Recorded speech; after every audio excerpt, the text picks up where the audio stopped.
is Miss Tyffany, an internationally renowned speaker. You don't have to give an introduction. I'm not. I do that. She's doing that herself. Okay, you're on.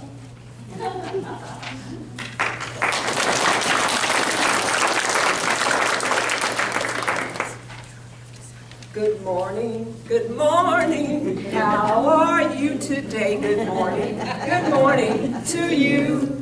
Good morning, good morning. How are you today? Good morning to you. Now I do that intentionally.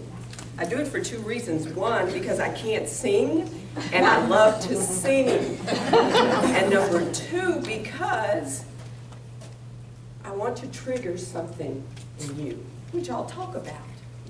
So, good morning. Good morning. How are you today? Well, Awesome, great. There are three truths. And I learned this from a friend of mine. Three truths. The first is the truth. You see someone on the street, this is the truth for the general public. And you go up to them, or you're passing them by on the street, and you're like, good morning, how are you? And they say, fine, thank you. And they go their way. That's the truth. Then there's the whole truth. The whole truth we have for our inner circle, our family, our friends, our partners.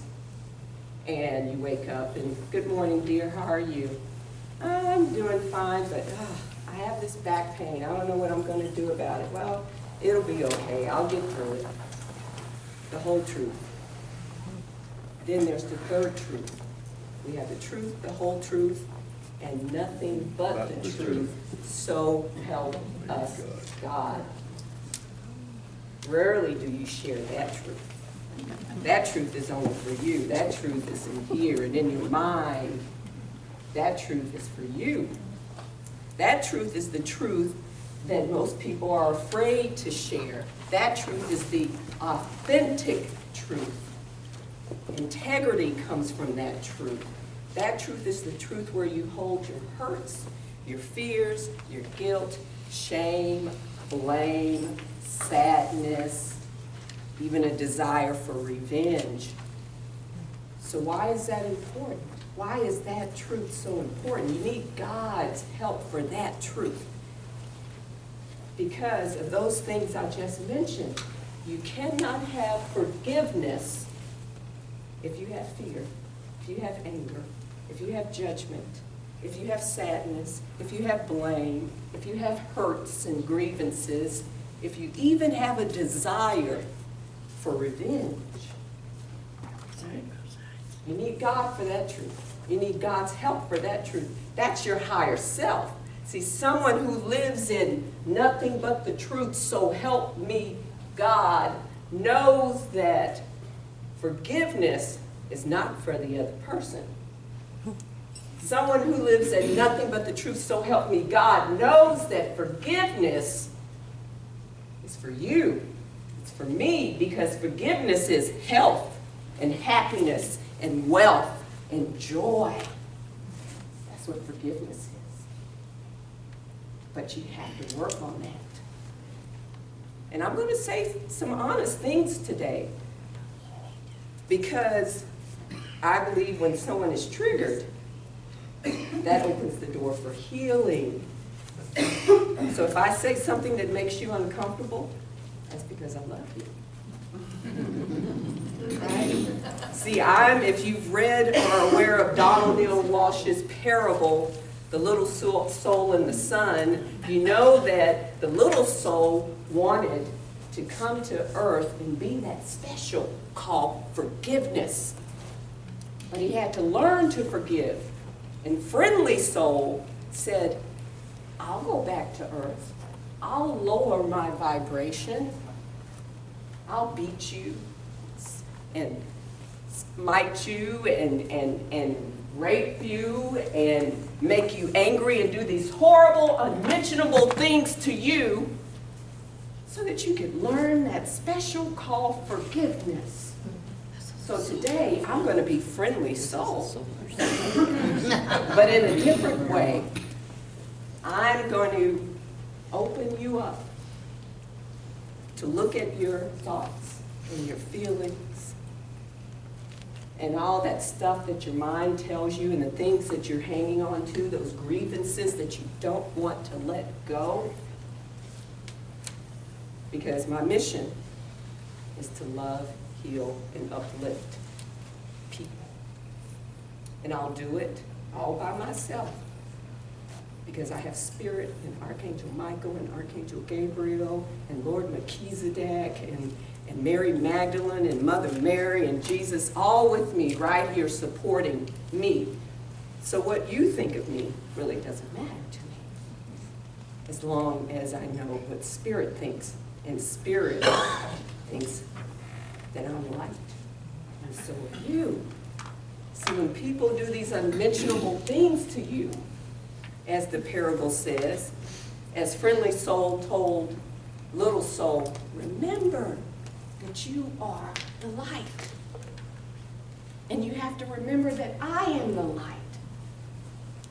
Because it'll get so bad that you may forget, and if you forget, all is lost. Right?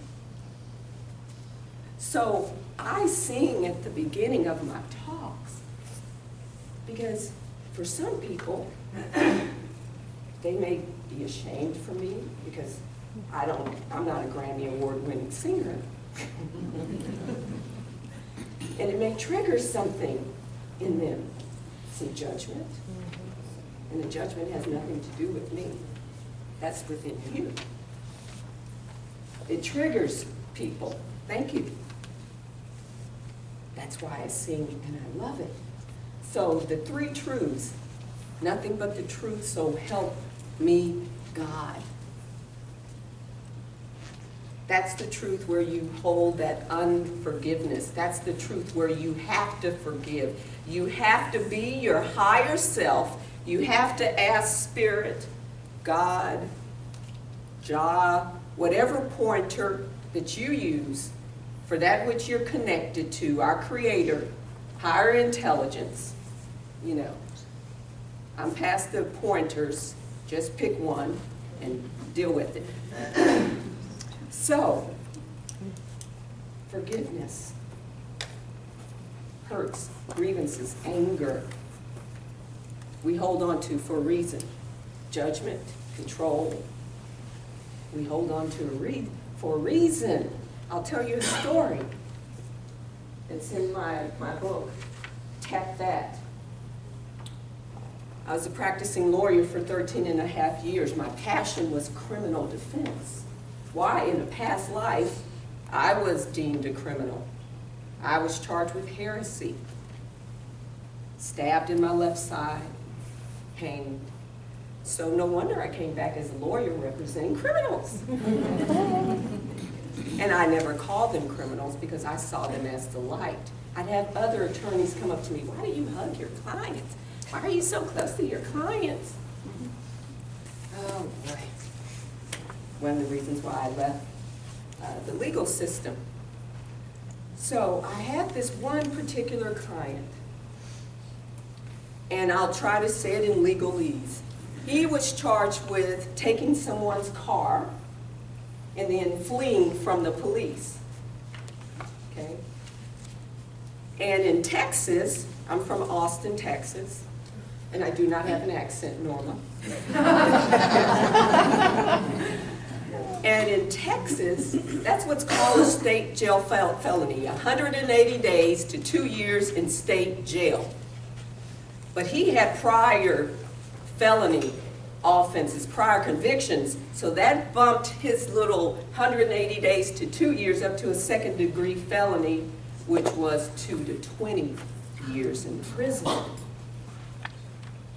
So I go into one of the meanest judges' courtrooms, and it's funny because Spirit told me, this wasn't my regular judge, and Spirit told me, gave me just a little hint, do not go to trial in here. The judge asked me, Ms. Howard, would you like a continuance because I'm not your judge? And it had been 2 years. I wanted to get this over with. And Spirit, I hear a little voice. don't do it. But no, ego was strong that day. I go into his courtroom. Wow, I learned a lot that day.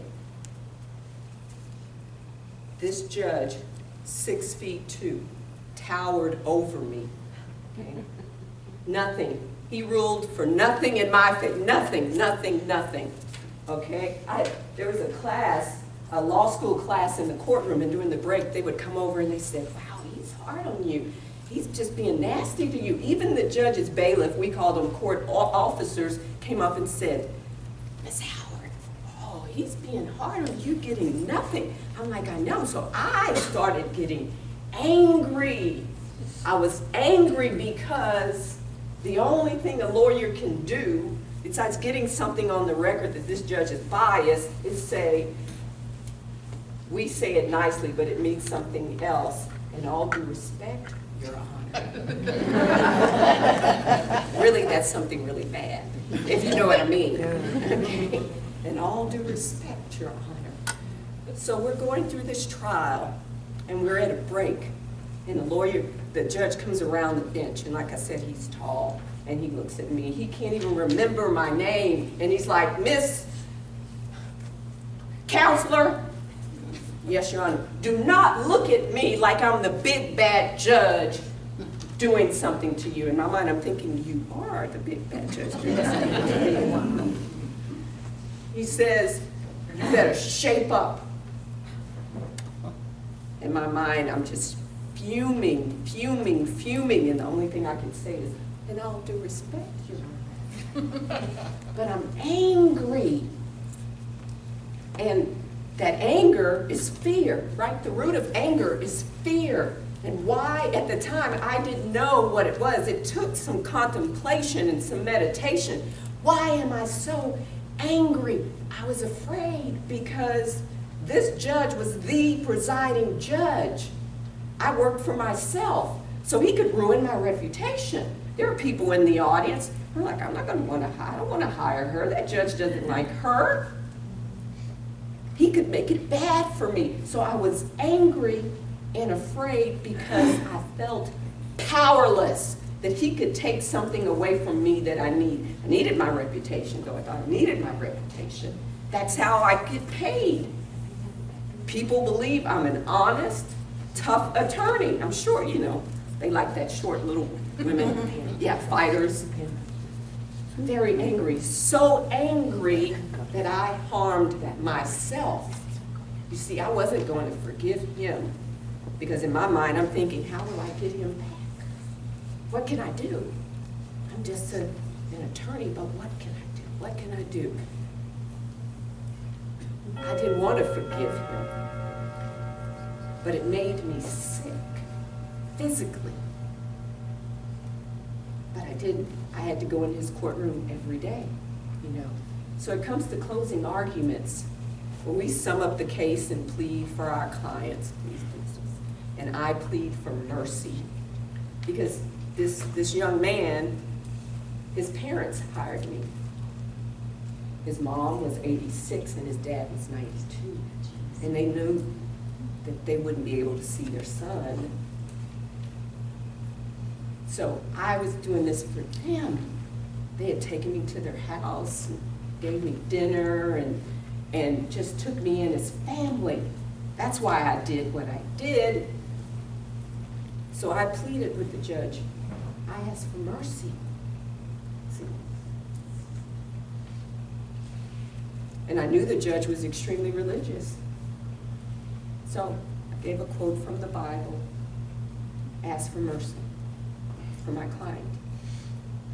And that judge gave my client 19 years. That was his mercy. 19 years. By that time, I was livid. Livid. It took, I don't remember what I wrote in my book, but it took a number of years for me to forgive this man. And what was so, Spirit is hilarious. Spirit just, this judge retired, And I saw him outside the courtroom, and he's with another judge. And he says, Miss Howard, I didn't see you at my retirement party. Really?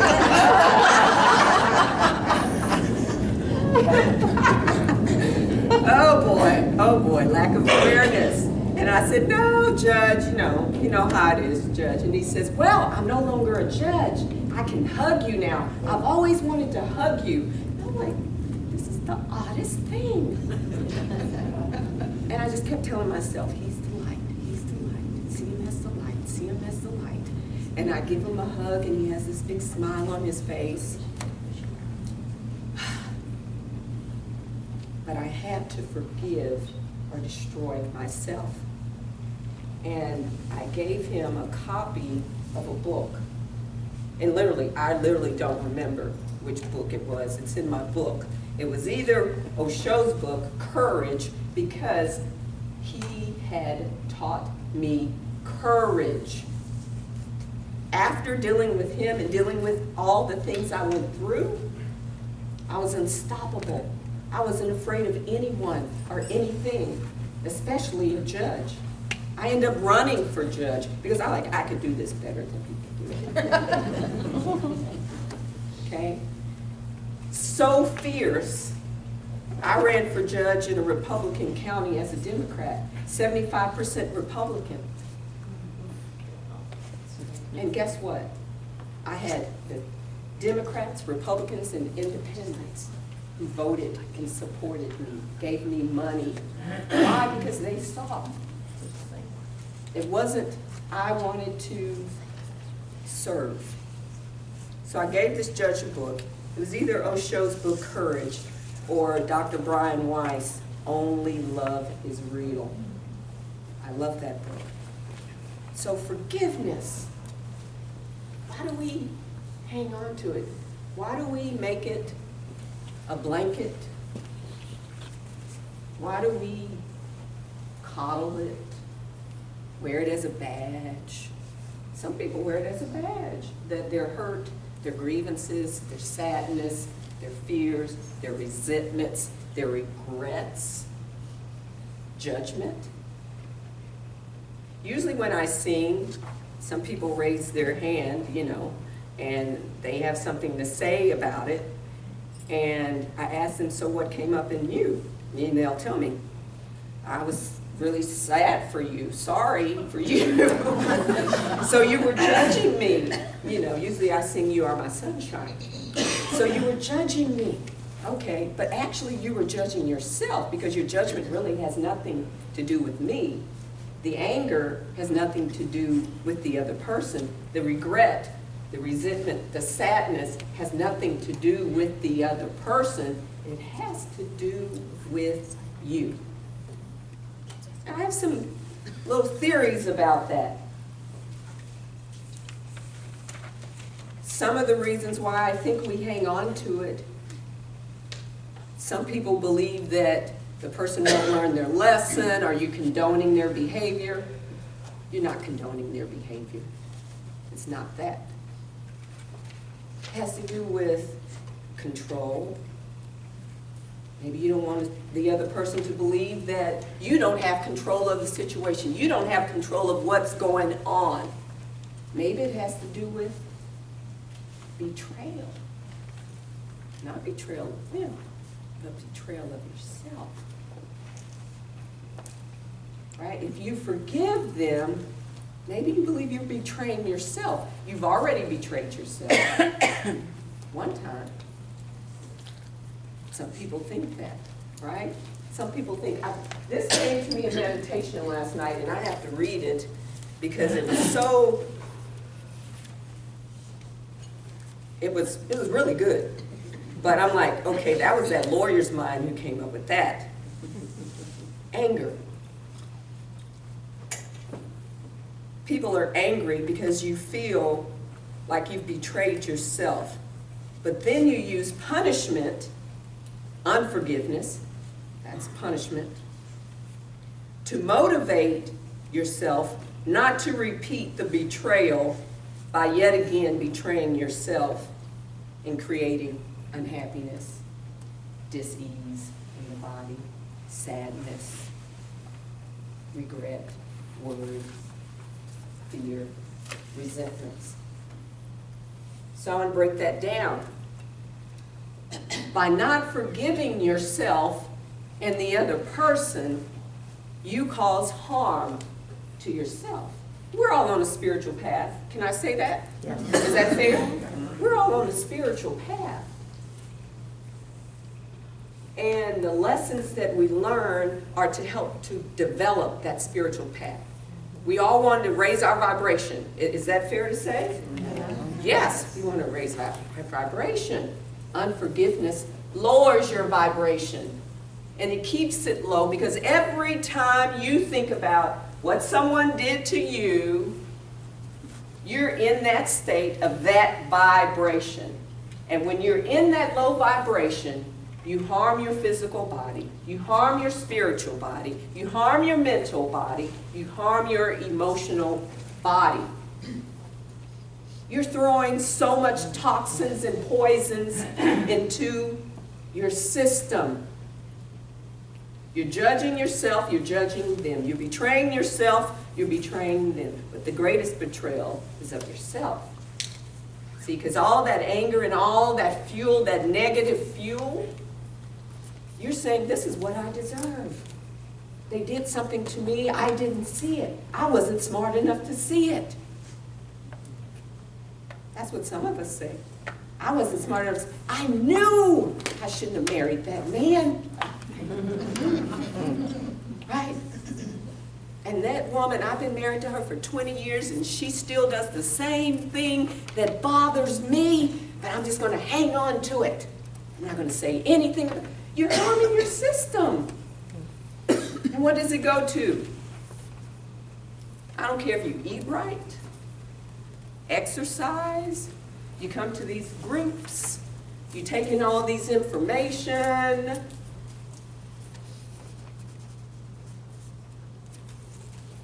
Lack of self-love. I always know when someone does not love themselves. I look at I pay attention to what they say.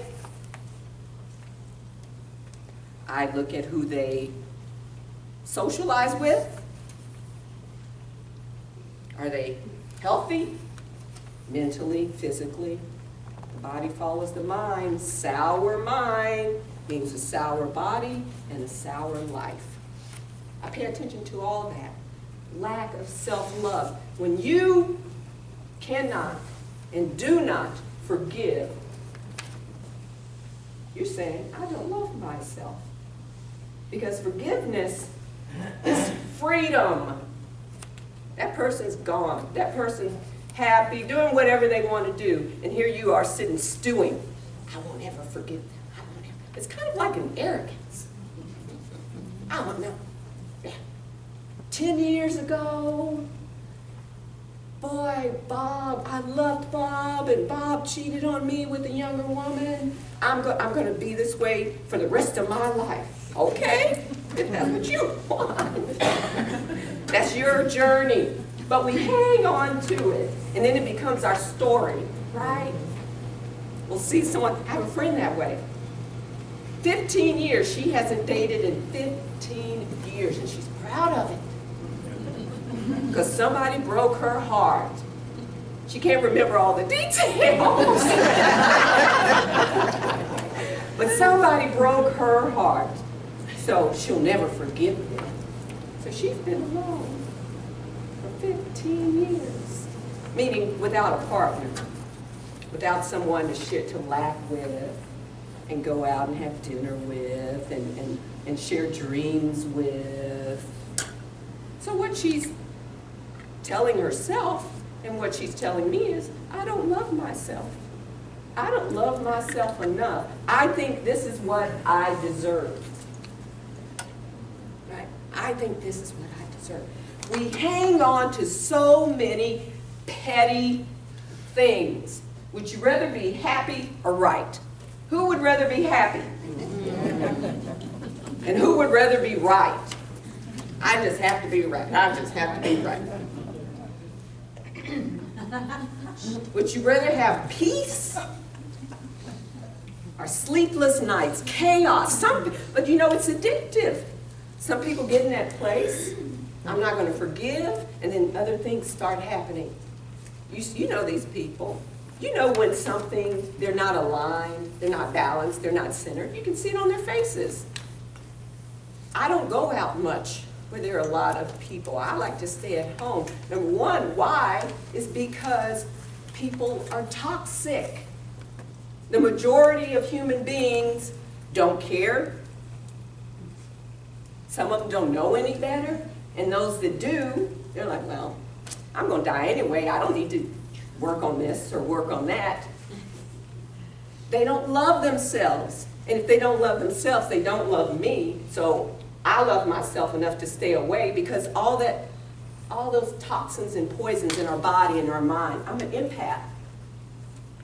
We had a garage sale last weekend.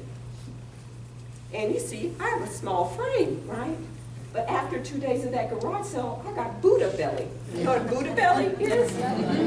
Yeah. You hang on to people's energies right there in the gut. And the gut is extremely important. If your immune system is weak, watch out.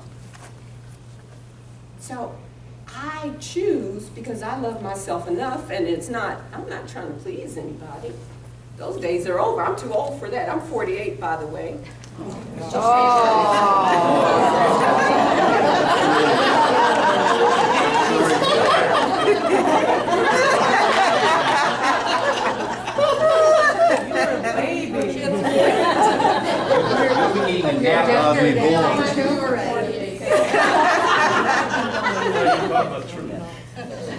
Sir? I thought you were talking about truth. I am. I'm talking about truth, but I feel so young. And that's because I've decided I love me. I love me like Spirit loves me. Spirit wants me to be happy and wealthy. Spirit wants me to thrive on this earth. Spirit wants me to love. I get flack all the time from, how can you just love that person? Easy. I made a choice. I want to be happy. It's easier for me to just say, look, spiritual being, I love you. That's it. I don't have time for all that petty stuff that makes me sick. So you have to choose for yourself. Do you deserve to be happy and well? Do you deserve peace? What do you deserve? You can only get that with forgiveness, because as I stated, forgiveness affects spirit, spiritual body, your mental body, your emotional body, and your physical body. I've been watching this 9-day series, the truth about the character. Yeah. Yes. Episode 5. If you remember, I remember well because I got all excited about it. It's because they were talking about my stuff, that thoughts and feelings create cancer and other illnesses, right? The Course in Miracles, where's my little photo here? The Course in Miracles says that all dis-ease comes from a state of unforgiveness. And whenever we are ill, we need to look around to see who it is that we need to forgive. Right? All disease comes from a state of unforgiveness. I told you, I believe 100%. More than that, the body follows the mind. The body follows the mind. The body's the truth teller. The mind is going to lie all the time. We lie to ourselves all the time. You just have to see the lie, because the mind is clever. My mind creates so many elaborate stories, and I have to I'm exhausted. Tyffany, don't believe any of it. You have to question what your mind tells you, right, on a daily basis, but some people don't have time for that. I used to get sick all the time because I'm like, how can I help the planet? How can I help people? This is just making me so sick. I can't do everything. And then I said, there's one thing that I can do. for certain. That's work on me. Love me. Because when I'm in a state of joy and gratitude and ease and grace and magic and miracles and love, I can facilitate that in others. And that's all I can do. And then it'll spread. And then the planet has changed. But I can't worry about everybody else's problems. I have to tend to my own garden. That's another thing. We need to learn to tend to our own garden. Because all this other stuff out here, they're just distractions to keep you away from what's within. See, when you learn to let these things go, you heal yourself. Your body, Spirit made a body that heals itself. And then we come in, the humans. I say the humans, I call people the humans, because I'm not from this planet. And every chance I get, I have witnesses here, Louise, Karen, Jude. Every chance I get, I want to fly away. I want to go home, you see, because my home is not here. But I'm here. I took this mission when I was with Spirit. Took this mission, see. This great, chose this body, you know, reasonably good looking. See, we do this because the message that I have to give, I have to be pleasing to the eyes. See, because our mind in this Western culture, we separate people. Oh, the average looking from the good looking and not so good looking. So I knew I had to give a message and reach millions of people.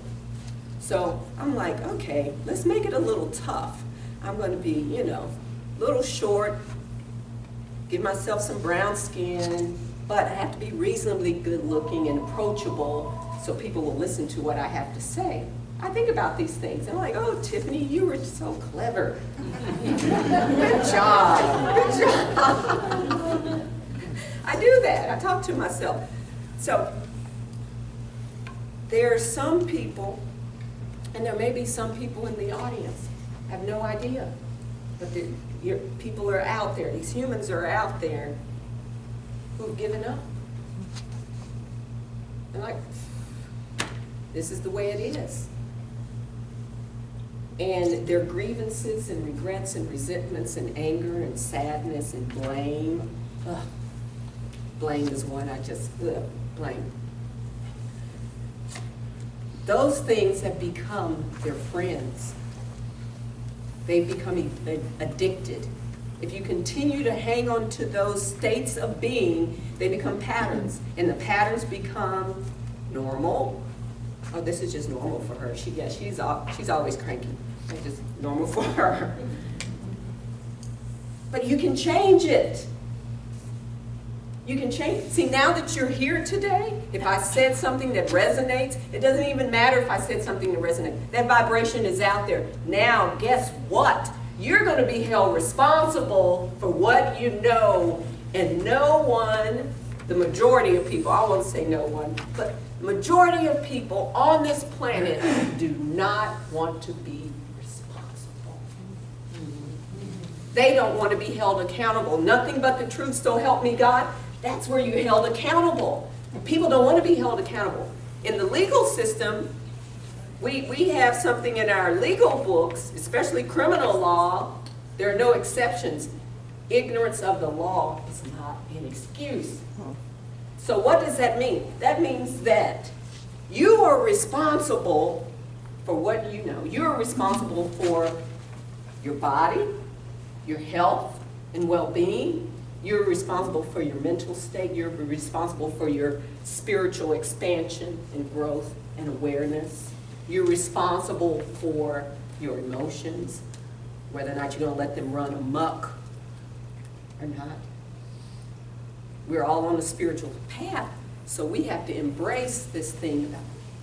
We have to embrace self-responsibility. Dr. Wayne Dyer says the alternative to blaming is self-responsibility. People go to the doctor and I am not a doctor. I'm not making any diagnoses or giving any legal advice. I have to say that, I'm a lawyer. But anyway, so we're in this society, and we assume because someone has a medical degree or a law degree or a teacher or a police officer, someone in authority, that they know what they're talking about. We take their word for things. I don't take anybody's word. I'm gonna figure it out for myself. I'm gonna figure out. We take their word because that's our conditioning. That's part of the control, right? That's part of the control for the minds of the people, for the souls of the people. It takes someone courageous, someone who wants to take the road less traveled. I have a talk and it's called, "There's No Traffic Jam on the Road Less Traveled." Right? Because everybody, they gripe and complain about the traffic jam, but they want to be right there. That's their security. And we have all this fear. We can't let go of our grievances. We can't forgive because it's become normal. That's our safety net. I'm going to hang on to this because if I lose this, I don't have anything else. Who's going to remember what he did to me? Who's going to remember what she did to me? I want to have a story. See, my theory is we hang on to these things also. It's because we get a benefit. And you say, huh, really, a benefit? We get it, think about it. Someone who smokes and still smokes, they smoke. They know it's unhealthy. It's all out there. And it is addictive. And there are people out there who have stopped smoking. I have a friend, she smoked for 15 years. She stopped smoking. I believe anything that we are addicted to, and we are addicted to emotions. We're addicted to the negative thoughts. We're addicted to food, everything. If we're hanging on to something, it's because our mind has convinced us that there's a benefit to it. Perfect story. My dad went to Vietnam. When he came back, he was determined to experience shell shock. So when I saw him in a mental hospital when I was a little girl. I was born in '67. I can't remember when Vietnam ended. But anyway, I saw him in the Texas State Hospital. He's been there, like I said, 48 most of his life in the hospital. But I was a little kid. I didn't know that he wasn't, as we say, right in the mind. I just thought he abandoned me. So I created this elaborate story. My dad abandoned me. My dad abandoned me. That was my story, because we all have a story. And I didn't forgive him. And I held on to that story to age 45, when my awakening process just started coming at rapidly. Then it dawned on me, why do I keep telling this story of the little girl who was abandoned? People would ask me, where's your dad, or whatever, blah, blah, dad. Even in the law, not only did I represent people charged with crimes, my other passion was representing people who suffered from mental illness. And in my area, I was the go-to lawyer for that, because I had my dad, and people knew the story about my dad. But one day I said, Tiffany, why are you hanging on to this story? Your dad abandoned you. You know now. He was shell-shocked. He did the best that he could. He didn't abandon you. And this is how clever the mind is. I meditated on spirit. Let me see the truth. Let me see the truth that I refuse to accept, that I'm hiding behind. When I told that story, the benefit was I got attention. See, because when I was a little girl, I was the oldest. I was expected to march so perfectly, take care of my little sisters. I didn't get much attention, little attention. My first hug from my mom, I was 33 years old. There was no one saying, I love you in my house. None of that. I didn't know what that was. Love, what's that love? That's another talk, me spending most of my life trying to figure out what's this love? What's this love? I never experienced it. So I never got any attention as a child. In my house, you didn't get sick. My mom had 4 jobs. I have to work, you are not getting sick, because I'm not taking off my job to take you to a doctor. My sisters and I never got sick. So most kids get attention when they're sick. And they learn that. Oh, they know they get to stay at home with mommy, they're going to get some ice cream or a lollipop or whatever. But I didn't get that attention. So I had to, the mind is amazing, create this elaborate story about my dad abandoning me so that I could get attention from other people when I talk. Because it's always, oh, I'm so sorry. I'm so sorry. And my body's like, yeah. You know, not really doing it, but on the inside, because we're energy. You can feel that energy shift and change, like, yeah, something's getting fed in me. Woo, woo, woo, that adrenaline, yeah. My story, my story. I made it my story. I wore that story, you know. That's what we do. Ask yourself, if you're hanging on to something, ask yourself, what's the benefit? What am I getting out of hanging on to this story? When I realized that it was attention, then I could say, oh, I don't want that kind of attention. I want a different kind of attention, not that kind. I don't need it. Then I was able to forgive my dad. But really, there was nothing to forgive, right?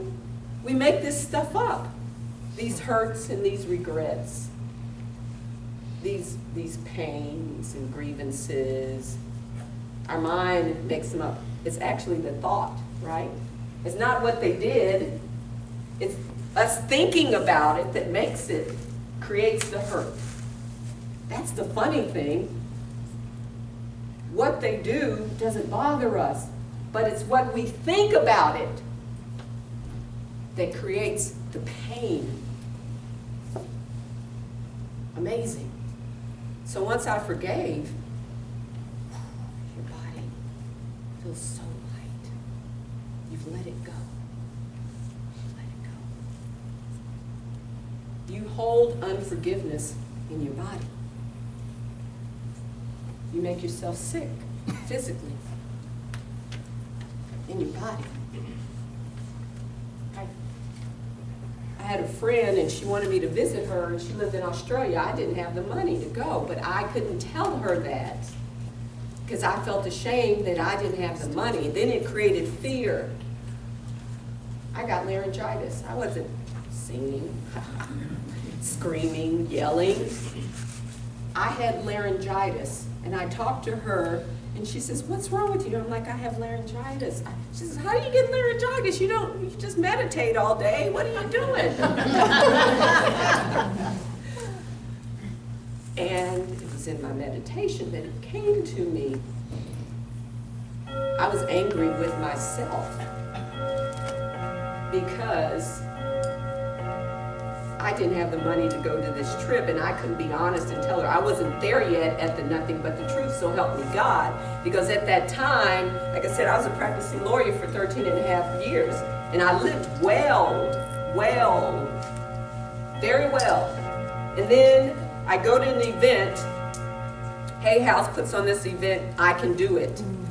And Doreen Virtue's speaking and she says, go home and ask Archangel Michael what your life purpose is. Okay, I do that because, you know, that's good advice. I go home and that was Saturday night.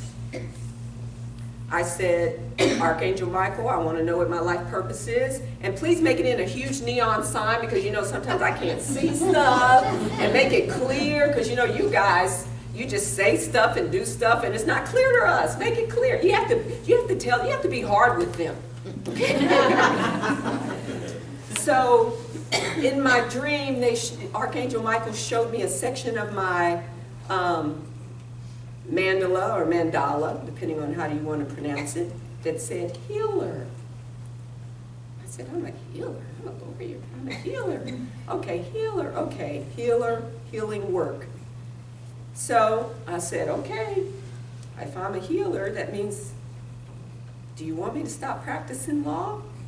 Yes. Okay. So I go to the courthouse, I tell the judges, that was Sunday when that came, Monday I go to the courthouse, I tell the judges, let me back up. So, I heard it, I usually I follow everything, but we're human, we're in these bodies, you know. Our guides tell us something, we want to question it, right? We need some evidence, we need something to back it up. So I said, okay, Archangel Michael, you want me to be a healer and not practice law, you need to prove it to me. I said, I have a tattoo of the tree of life on my left thigh. I want you to make it hurt, make it burn. Yeah, crazy mind. So Monday, nothing happened. I'm out walking my dog, nothing happened. My dog, I have a little chihuahua, his name is Chief Justice, by the way. So, I'm out walking my dog, nothing happened on Monday. Tuesday, nothing happened. Wednesday, I'm out walking my dog.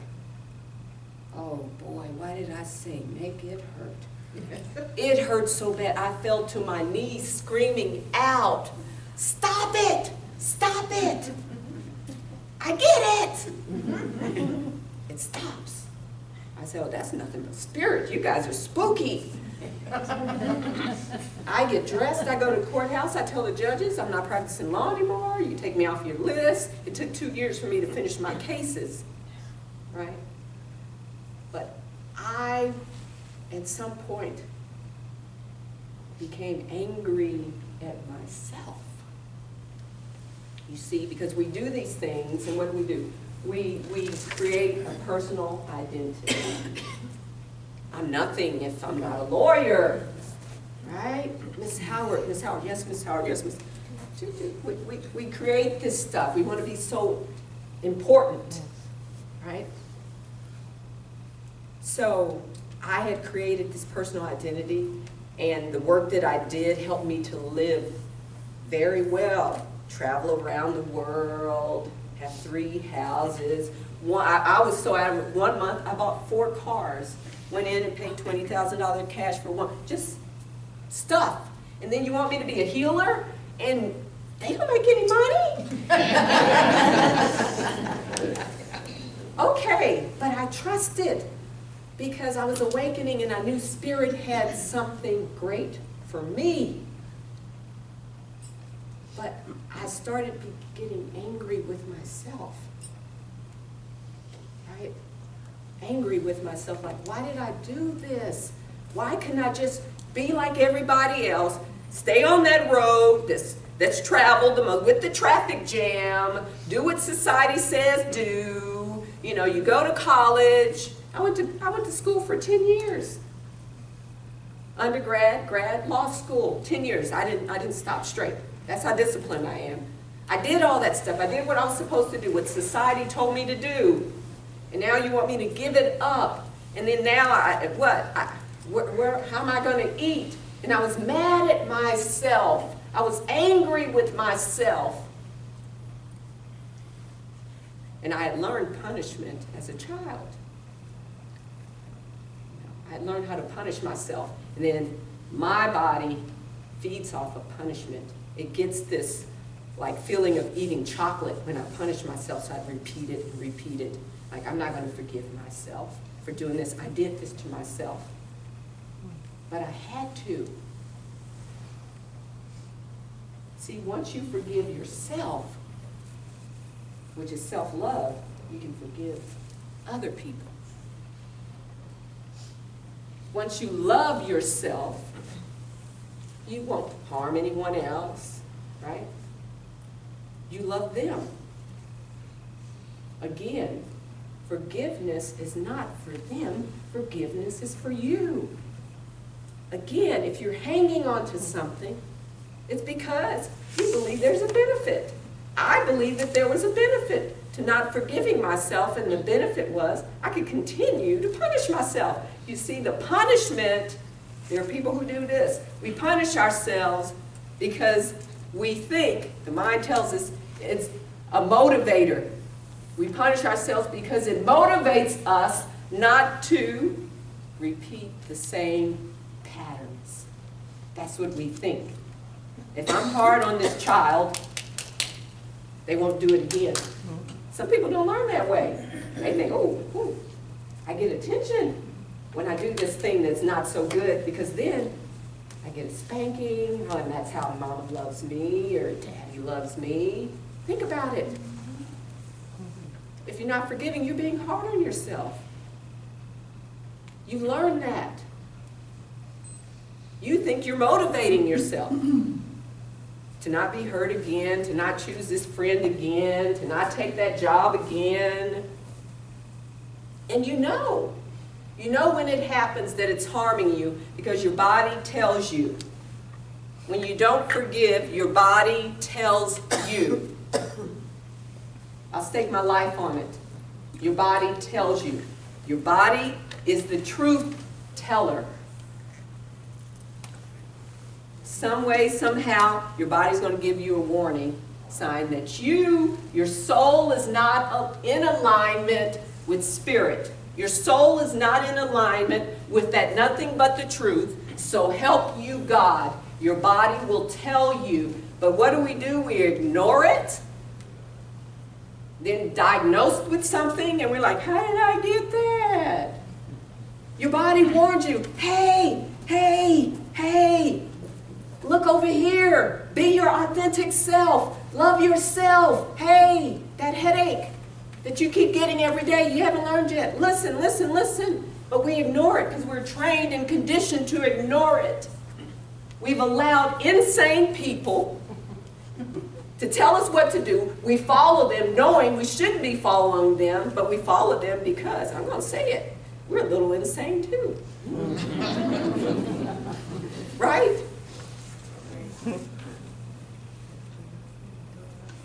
A wise person knows that they're insane.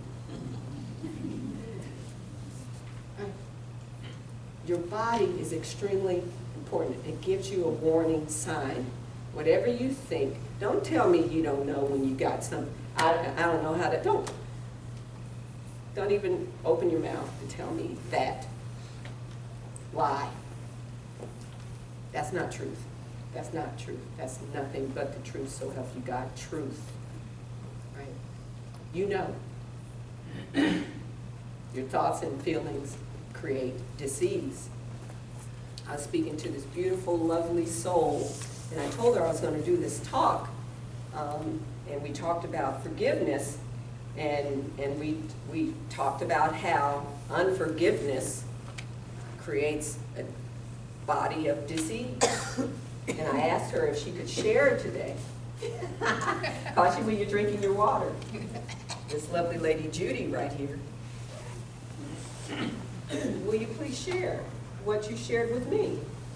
I think a lot of them know that the lady that introduced me to this group several years ago, a metaphysician, she did something to me. I was in Mexico, I wasn't even here, and she did something to me that was so mean and nasty and just awful, and I ended up coming to group on oxygen.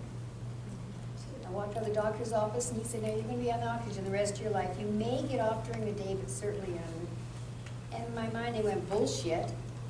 So I looked at Louise Hayes, emotion, sadness, and it was a problem. And forgiving her wasn't easy. Because damn it, she was my friend, what she did to me. But over time, I'm off oxygen, she died of cancer. And so, there's truth. I don't walk on water yet. But it, yeah, that stuff's true. It is so true. Walking on water? Yeah, well, you can do it with skis and surfing. It's like, why not our feet? Forgiveness.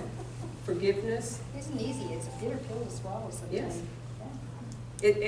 Thank you for sharing. Thank you. Appreciate it. And it isn't easy, but it's simple. It isn't easy, but it's simple. You decide, ask yourself, do I love myself enough to just let this go? Forgiveness is about letting go of the past to make way for the present, being in the present moment. You're hanging on to something that's not even reality anymore. You're hanging on to something, you don't even remember the details. You remember a feeling. A feeling. Change that feeling. That's the past. That's where all that hurt comes from. The past, something that happened a long time ago. And you're like, I know, Tyffany, but no buts. Do you love yourself enough?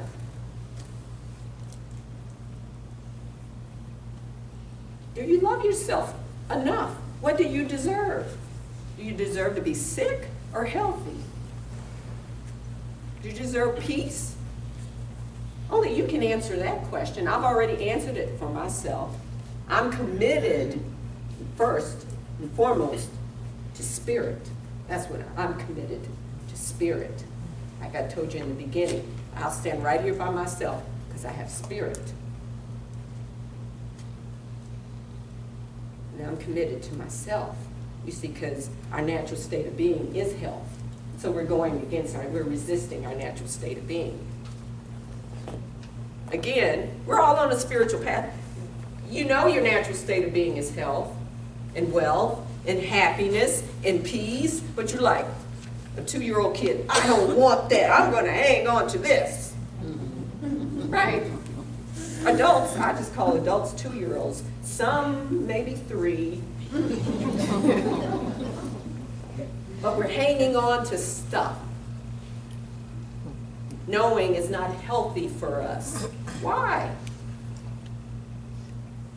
That's for you to ask yourself.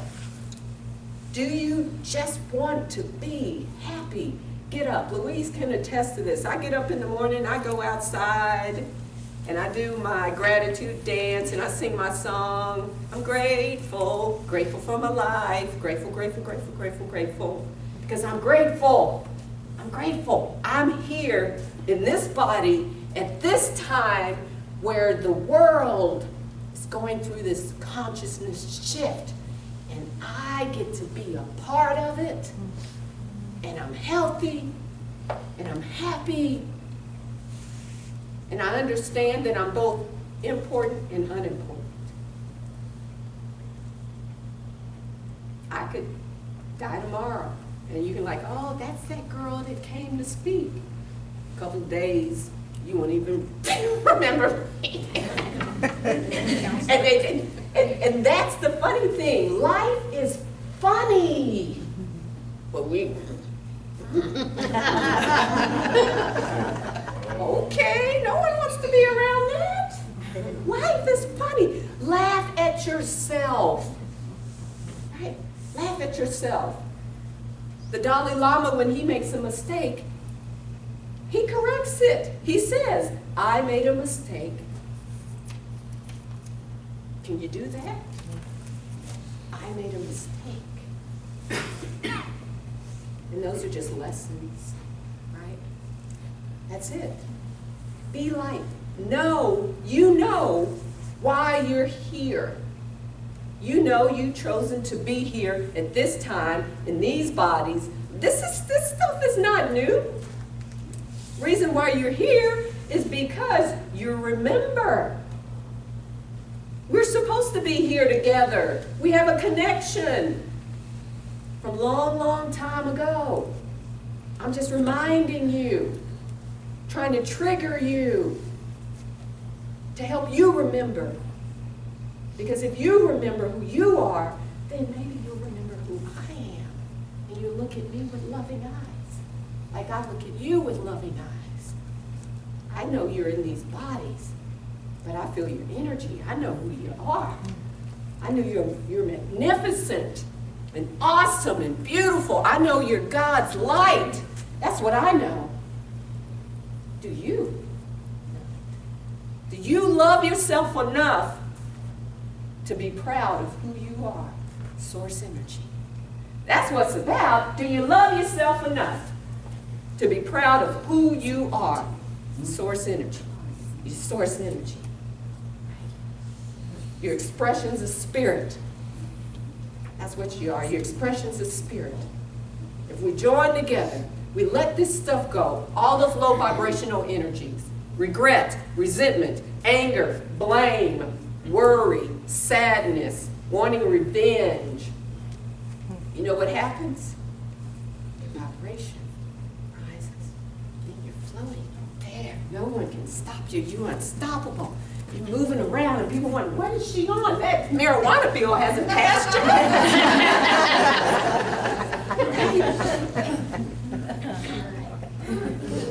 You have to forgive. You have to lighten up. You have to stop taking what people say personally. It's not about you. It's their business. It's about them.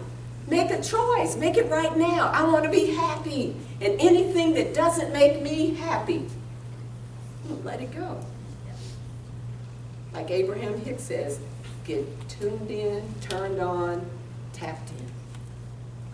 That's what you got to do. If it doesn't make you happy, if it doesn't lift your spirits, and you're like, I know, Tiffany, but we've been friends for 20 years. My mother called me the other day. She says, I think I'm going to have to let so-and-so go. I'm like, you've been friends for 20 years? And she said, yeah, it's just making me sick. Let it go, Mama. Let her go. Let her go. I do spring cleaning every year. I let people go because it's about my happiness. That's me loving myself, letting them go, and I let them go lovingly. You know, people ask me all the time. I go out, you know, maybe somebody invite me someplace, and like, you're so quiet. Yeah, there's nothing I want to add. I don't do this diarrhea of the mouth stuff. And if someone says something, if I want to inject my opinion, but my opinion is worth so much, right? I will, but it's my choice. Again, I love Abraham Hicks. Esther says, speak on purpose, act on purpose, think on purpose. Isn't that amazing? I love that. It makes me want to dance. Speak on purpose, act on purpose, think on purpose. If I have nothing to add, I'm going to speak on purpose. That makes me happy. I don't care what they think. Oh, she's shy, or she's stupid, or she's dumb. Yeah, that's just your opinion of me, and don't make that mistake. Don't make that mistake. You don't know me. I'm learning about myself, so I know you don't know me. Right? Speak on purpose. You don't have to say everything. You can if you want to, and if you do, be authentic about it. Say nothing but the truth, so help you God. You have to forgive. The power of forgiveness is your health, your happiness, your ascension. Love that. I'll see you again. See, we're not done here. I'll see you again. See, what's so amazing is we vibrated into each other's lives. Aren't we lucky? Louise Hay, talking about her book, I love her book, You Can Heal Your Life. She has an affirmation that I'd like us to repeat, and then we're going to do a meditation / visualization. I've done this a number of times, and you guys should relax and get ready. So as you see, I tell little stories to tell you about who I am and what I do, because I don't like just standing up here and saying, I'm a spiritual teacher, healer, blah, blah, blah, all that kind of stuff. The affirmation is, and repeat after me, I forgive you for not being the way I wanted you to be. I forgive you for not being the way I wanted you to be. I forgive you and set you free. I forgive you and set you free. Now, as we do the visualization, I want you to think about that. as we do it. Yes, I forgive you for not being the way I wanted you to be. I forgive you and set you free. And before we get started, I'm going to plug some things. I usually pass out my sign-up sheet at the end of my talk. Why? Because, exactly, you have to know if I resonate with you, right? I have to give you a little sample before you decide if you want to buy the meal. Okay, and also with it, if I have anyone, I need 3 people, if you would like to do this, to write a testimonial, no more than 4 sentences. And I have 3 sheets, and I'll pass them out as well. And if you, do we have a pen? I have a pen. Okay, thank you so much. So that's going around. And I would also like to plug, I am a tapping practitioner, EFT. I know you've had speakers here who do tapping. And I have a tapping circle. It's called Tap Into a Better Life. It begins May 3rd through September 20th on the 1st and 3rd Tuesdays of the month, and $20 per circle. It's going to be at Norma and Louise's house, and the address is on the form. They're up there at the top. And each week we have a topic. The first week it's fear. We're going to talk about fear. We're going to get right into fear, and we're going to heal that, help you to reduce or relieve it. And even saying that word, some people may be feeling it. It comes up from here, right? From that root chakra, and it goes all the way up. It's not real. Fear's not real. Fear's imaginary, right? Our mind, which is different from the brain, I'll get into the physiological responses, but the mind has 2 parts. It has the memories and imagination. And the fear comes from the memories, past memories, or imagination. We create horror movies in our mind, right?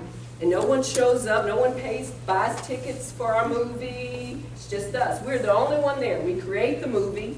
We're the only one watching the movie. Just create a different movie. Create a romantic comedy, right? Or just a feel-good movie. Anything but the horror movie. We create it. So first topic about fear. What time are your classes? At 7 to 8:15. I think you might want to add, we live near 31st Avenue and Union Hills. Thank you. Thank you, Norma. I'm also an author, and my books are all on, it's spiritual principles with tapping. We tap on different things. My first book, as you saw back there, is called Tap That, and it was published by Balboa Press, which is a division of Hay House.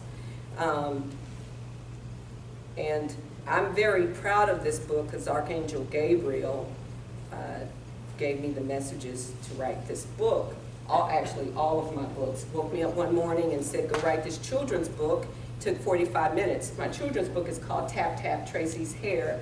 God Made It Special. It's about a little girl who's bullied about her hair. And as I said, my Tap That book. Now the Tap That book, I know some of you have bought the book already. Thank you so much. This book is the emails I get and the people who just literally come into my face and tell me, you know, blah, blah, blah, blah, blah. This book has a way of triggering people, which I love to do. So if you read the book and something triggers you, send me an email or call me. I had a UT professor, 95 years old. He read my book, and then he told me that I was a racist. And I said, sir, you didn't read my book. It's about love and that we need to love each other. We need to let go of these past things. We need to move past slavery, racism, all that stuff. That's in the past. We can't change it, right? We're not condoning the behavior, but we're saying we want to be free. We all want to be free because there's an impact, just not on African Americans. There's an impact on everyone else. There's an impact on you. There's an impact on white Americans. We're all feeling this. We're all part of it. We all created it, right? What happens in the world, we create. So it's about letting go, but you get to, I tell little stories. You won't find any tapping book like this ever, because I've read all the tapping books, and they just tell you the history, who came up with what, how to do it, the science. No, one, as you can see, is very small. Law books are this thick. No, I didn't want any more of that, okay? Right? I get to the point. I tell little funny stories about my life and things that go on.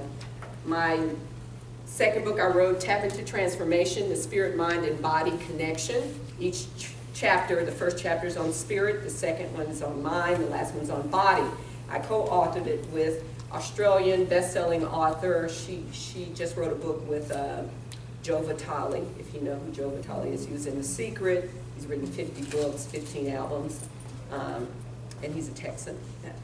But we co-authored this book because she's a nutritionist, also in spirit, mind, and body. And each chapter, I write on the spirit chapter. I write on spirit and give the principles.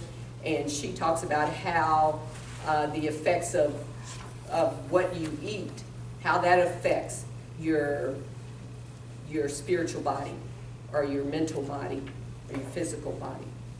And her name is Sandra Kimler. So those are my 3 books, and you know about my tapping class. So everyone, please get comfortable.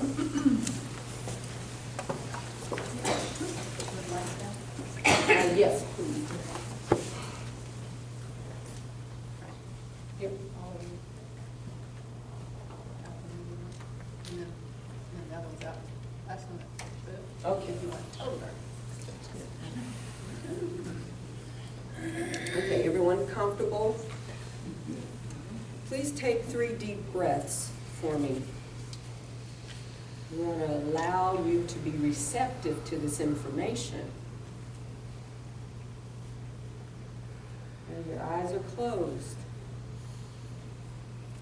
Imagine yourself in this beautiful house. You love this house.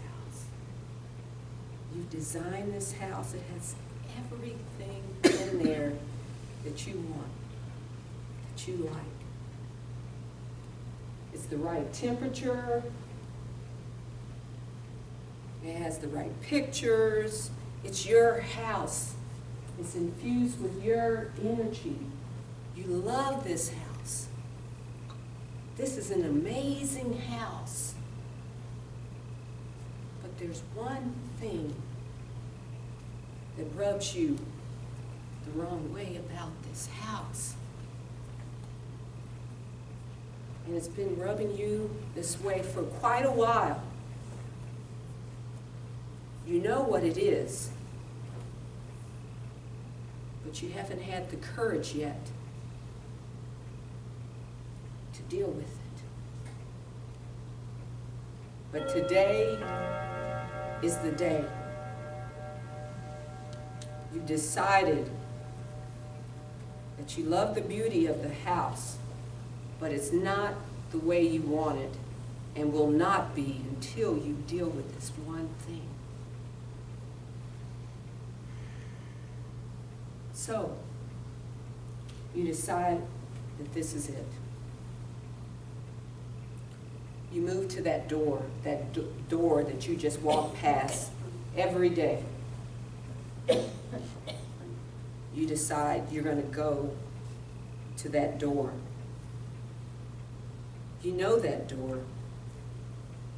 That door doesn't feel right. That door has a certain smell coming from it. That door is cold.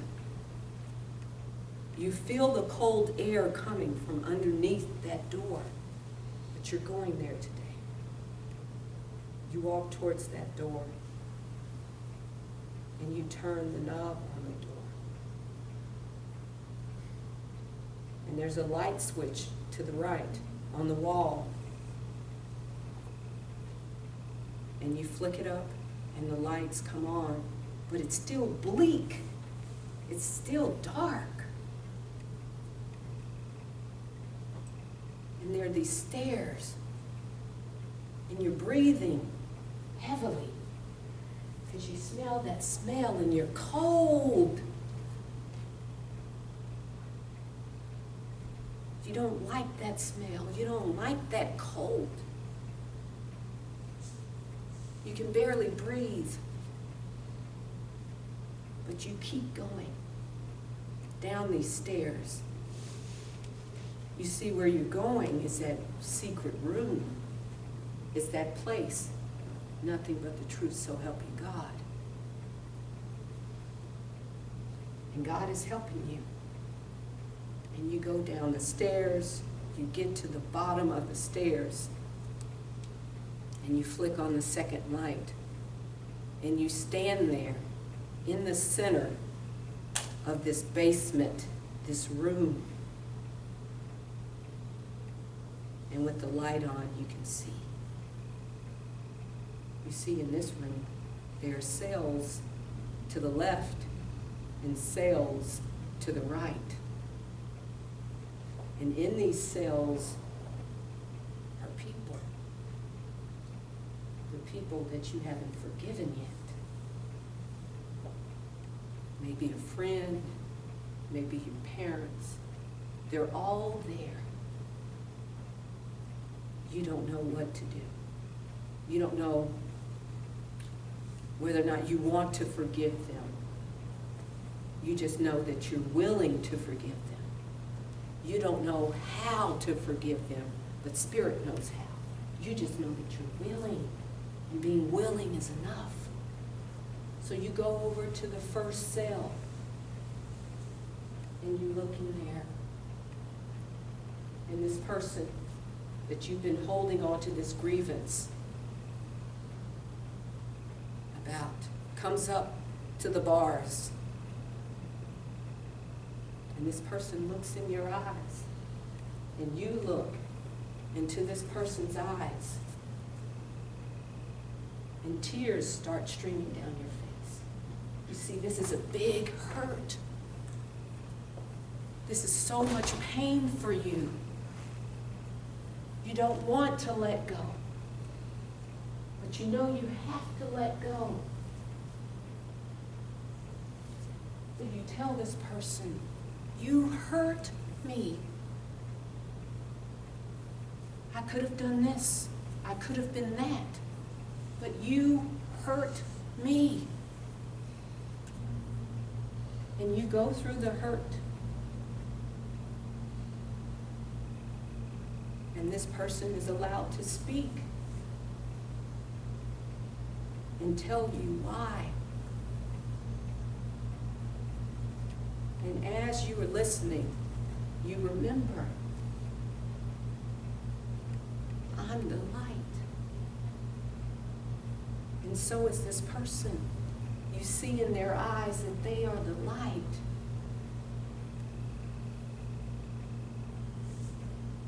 And you grab their hand through the bars, and you tell them, I forgive you. I'm sorry. Please forgive me. Thank you. And you set them free. You unlock the lock on the bars. You open the bar doors, the cell doors, and that person walks out. And you see them disappear. And you go to the next cell.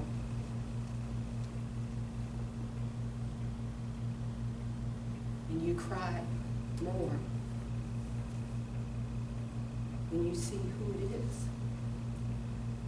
And you tell them, you did this to me. Do you know how long I've been hanging on to this? I want no more of it.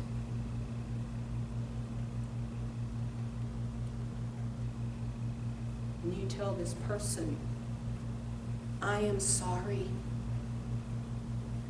I forgive you. Please forgive me. Thank you. And you open up the cell doors and you let that person leave. And they disappear. And you do this one cell after the next cell after the next cell. Until all the cells are empty. But you hesitate. You stop. Because there is a couple, or one person is still there. And you realized you didn't unlock that cell door. Because you're still hanging on. You're still hanging on. You're not ready yet. But you're willing.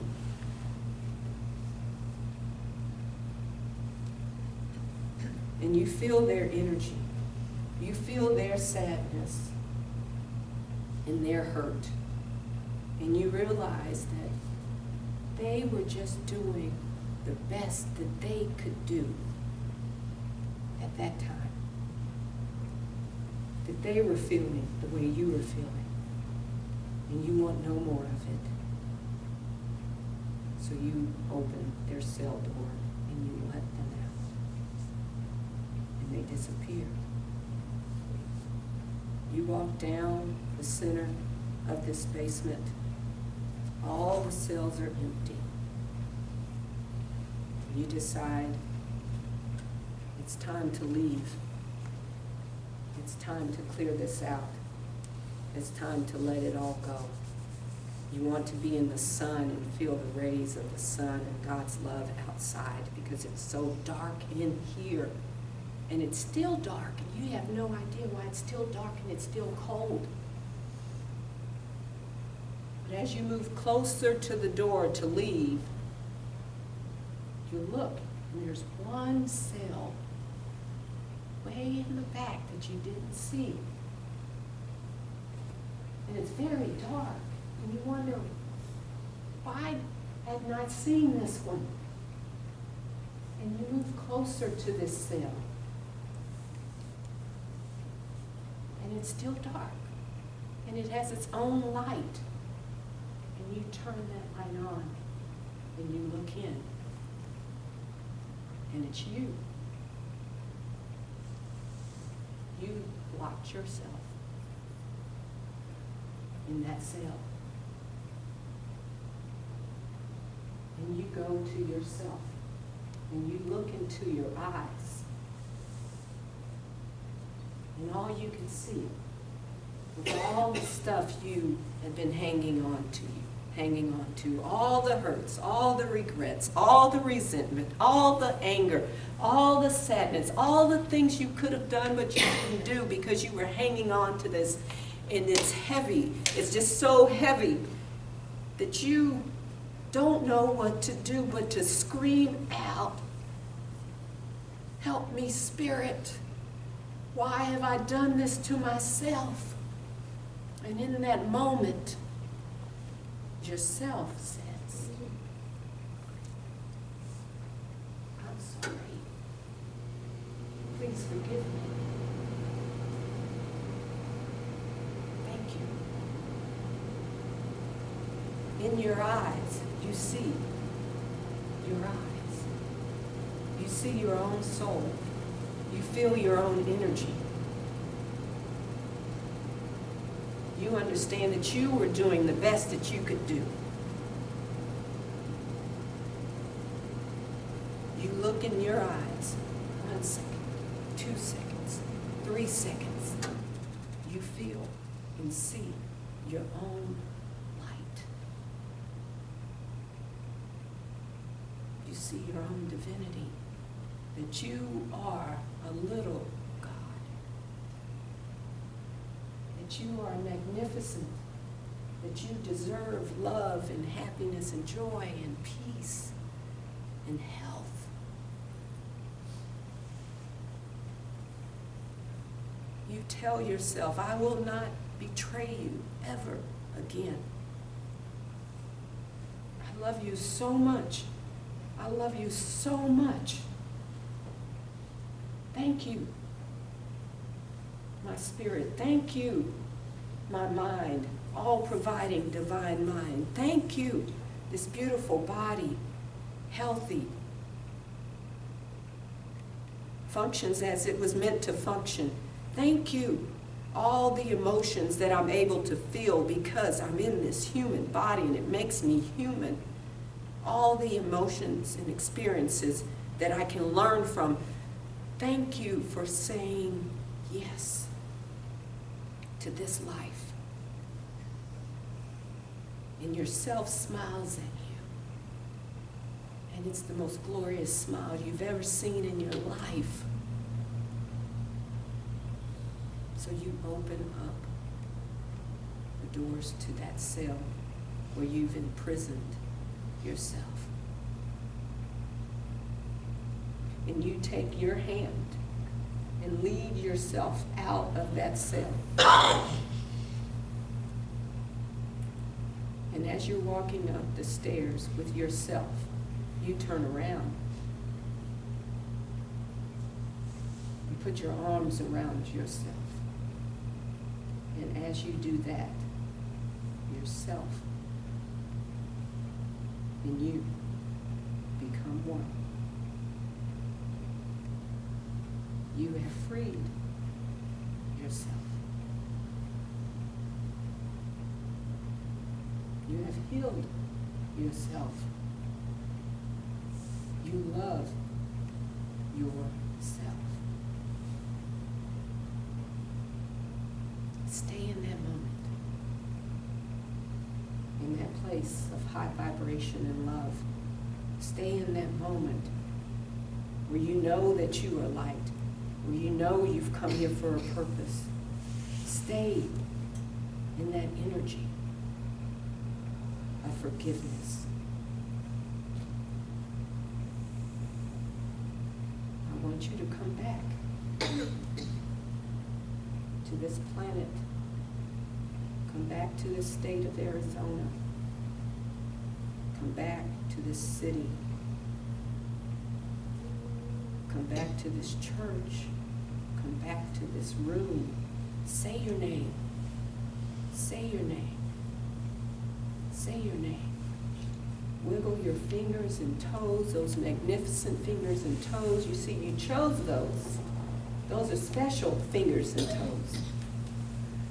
Wiggle them and be here in this moment. Let go of the past. Be here in this room, in this moment, with all of us today. Spirit loves you. I love you. Thank you so much. Namaste. Namaste. Take your time. Breathe. If you're still not back, say your name, wiggle your fingers and toes. You are love, you are light, you're healing your life today. That's what forgiveness is, healing your life today. You have to choose it. You have to choose forgiveness. It has to be a choice.